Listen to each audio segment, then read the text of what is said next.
Hope you're doing well today. This is Adventist World Radio, the voice of hope. It's yet another fine day that our beloved Lord has granted unto us that we share more. Stay tuned to this New Life program. I'm your host, Tileno Diambo. Thank you for staying tuned to Adventist World Radio, the voice of hope. In our program lineup today, we have interesting items that will inform, educate, and entertain you. In our last lesson, we talked about part 1 of factors affecting acceptance, and today Dan Obuato is taking us through part 2 of it, then followed by a word from the Holy Bible by Pastor Kigundu entitled Wilderness of Mercy. For now, let's take a break as we listen to this inspiring music. Keep it tuned.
Welcome back, my dear listener.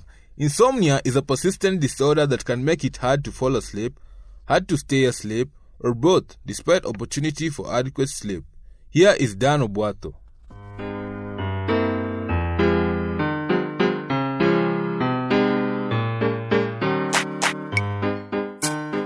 Whether you resort to open criticism and belittling remarks, or stay with subtle suggestions and tiny hints, it all boils down to an acceptance. Words need not be spoken to convey the message. A disapproving glance, a withering look, or a sigh all convey an unaccepting attitude. One of the most common forms of unacceptance is nagging. Wise King Solomon said, "A constant dripping on a rainy day and a cranky woman are much alike. You can no more stop her complaints than you can stop the wind or hold on to anything with oil-slick hands." Proverbs 27 verse 15 tells us this. A famous newspaper columnist once wrote, he says that many a man loses his grip and gives up the fight to succeed because his wife has wet blanketed his every hope and aspiration and has taken her heart and the heart out of him by her never-ending criticism and her ceaseless demands to know why he can't make as much money as some other men do over acquaintance, or why he can't write a bestseller or get elected to some big office. A typical nag list from the feminine gender might read as follows.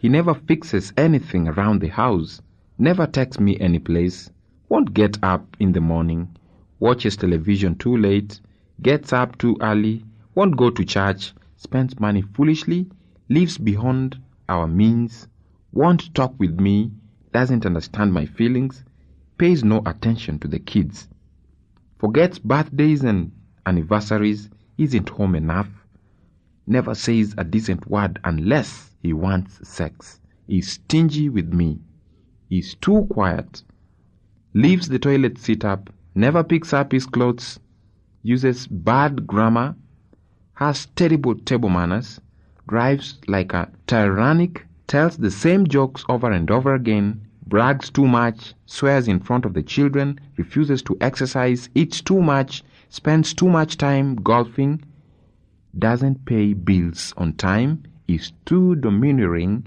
or passive or indecisive. Nagging is by no means entirely a feminine fault. There are many breeds of men on intelligent levels who are articulate in the art of nagging. Although men are more likely to hide their actions under a veil of superior male know-how, male complaints usually center on sloppy housekeeping, crying spells, dependency on our parents, jealousy, period of silent treatment, spending habits, compulsive lateness, meals never on time, withholding sex as a form of punishment, perfectionist tendencies, negativeness toward self, and moodiness. More often than not, however, a man will criticize rather than nag, but the more a man criticizes, the farther away he drives his wife from himself. A wife who is moody, compulsively tardy, or who spends money foolishly rarely responds to criticism. We all grow to resent those who criticize us. One man who realizes that his criticism of his wife's slovenly housekeeping was getting him nowhere decided that he would do her work in addition to his office job. He was not happy over doing double duty, but he practiced his plan for several months until his wife overcame her emotional block that resulted from their own mother, who was a meticulous housekeeper. Whenever she slips back into old habits, he takes over again. Even though you may feel that your intentions are good, nagging and criticism create tension in the home. Your mates may become depressed or defensive. She may sulk or pout or even blow up over your suggestions. He may begin to punish you in a dozen insidious ways. To get back at you for not accepting him, the way he is. Often, communication is cut off. A husband may become openly hostile, bitter, and angry. A wife may become cool, distant, and withdrawn into periods of silence. There may be little sharing. Husband and wife may live under the same roof, yet seldom speak about anything meaningful. In more advanced stages, either spouse may seek acceptance outside the home. Children also suffer from the tension in the home. They may not hear or understand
one day and dies the next. But he did not want God to have pity on a city of 1 million Gentiles. Jonah was self-centered.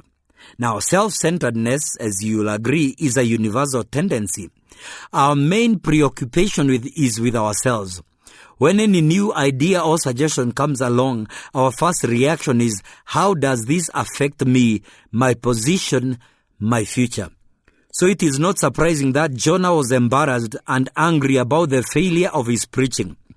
It is not surprising that Jonah's emotional state was determined by his physical comfort, that is shade, or discomfort, the blazing sunlight. So what did Jonah discover about himself and about God? Well, we really don't know what happened to Jonah. Did he ever preach another sermon? What effect did Nineveh's sojourn have on him? I would like to think that Jonah learned a lot in the moment. Well, Jonah learned 6 things. Number 1, you can run from God, but you cannot hide. God is infinitely gracious. You can spurn him repeatedly, yet he entreats with tears. O Jerusalem, you who kill the prophets and stone those sent to you, how often have I longed to gather your children together as a hen gathers her chicks under her wings, but you are not willing. Matthew 23 verse 37. There is a great revelation of God's character here. Not only would he save Nineveh, but he would also save Jonah. Lesson number 2, God focuses on the world. The church is not the focus of God's attention and concern. The world is. The scripture describes how precious the church is in God's eyes. But let's not let such statements suggest that God somehow has only secondary regard for the rest of the world. Lesson number 3, how to deliver a judgment message. I expect Jonah never again spoke in thunderous tones about the destructive power of God.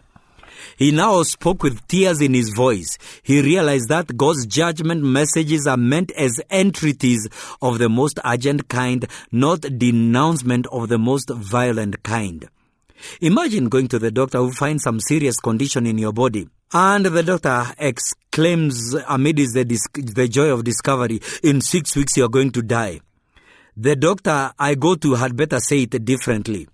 A judgment message from God is very tender because it arises out of the pain and the longing of his heart. We who have been entrusted with that message need to speak in softer tones. Lesson number 4, you cannot depersonalize humanity. Jonah could not see individuals. He saw groups and masses. He saw us and them. He branded them with a label of justifying his thinking. Those who lived in Nineveh were not people but Gentiles. They were heathen. How easy it is to classify people into groups and therefore rob them of their dignified humanity. When you can train yourself to look at groups, you are spared the obligation of seeing people with compassion. It is easy to listen to a mission appeal for a school or a hospital or toss $1 into a plate. It is different to know a boy called Emu whose only apparent hope for an education is dependent on you. Life is so much easier when you don't have to see people as individuals. Is there a hint of rebuke in God's word to Jonah? And should not I pity Nineveh, that great city in which there are more than 120,000 persons who do not know their right hand from their left, and also so much country?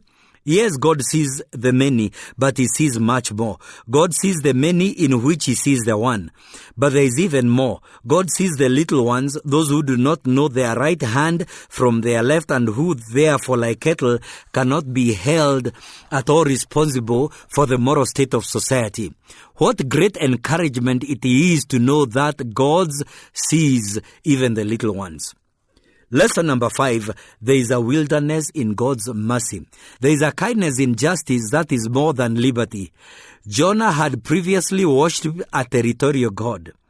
That territory was the land of Palestine. Its people are the people of promise, the direct descendants of Abraham, Isaac, and Jacob, the ones who kept the law and lived by the blueprint. But here in Nineveh, he learned that, yes, God was a territorial God, but the vastness of his territory took in everyone and every place. There is no person who is not a child of God. That person may be far from home. He may be on a rebellious trip, but is still a child of the King, his royalty.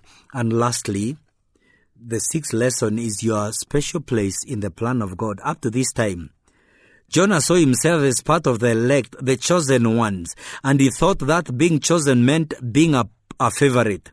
But outside Nineveh, crushed by his failure, crippled by frustration, Jonah began to realize that he was called as a co-worker with God. He could say, as did the Apostle Paul centuries later, "By God's grace I have a ministry." Jonah understood that being called, chosen, or blessed by God was not an indication of worth. It was an invitation to work. Jonah discovered his missionary destiny. Jonah discovered that God uses broken people for the highest purposes. Man is happy when he has a utensil that remains whole, and he saddens when it breaks. God, on the other hand, whose most cherished position is man's heart, delights when it is broken in humility. In conclusion, dear listener, Jonah's is not just a fish story. Jonah is a drama played out over and over in the lives of individuals and of religious organizations. In this drama, we are confronted with our littleness and narrowness, our preoccupation with ourselves. In this drama, we are challenged by a great God to see Him anew, to break out of the shell of our little existence, to catch a vision of the purposes and the plans of God, and to rediscover the missionary destiny of His people. May we embrace the wilderness of mercy today.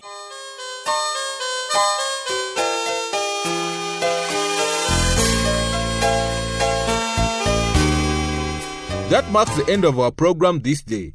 Thank you for staying put and hope you have been enjoying this program and being blessed too. Remember to send us your comments and thoughts to the producer, Adventist World Radio, P.O. Box 42276, code 00100, Nairobi, Kenya.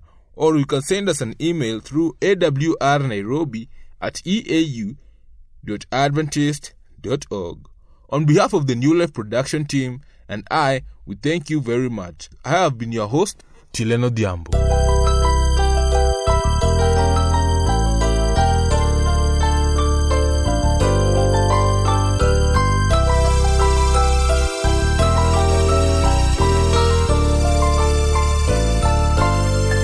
Sweet oil of praise, sweet oil of praise, that calls me from the world of care, and leads me at my furthest find, make all my wants and wishes known. In seasons of distress and grief, my soul has often found relief, and oft escaped the tempter's snare. By thy return, sweet oil of praise.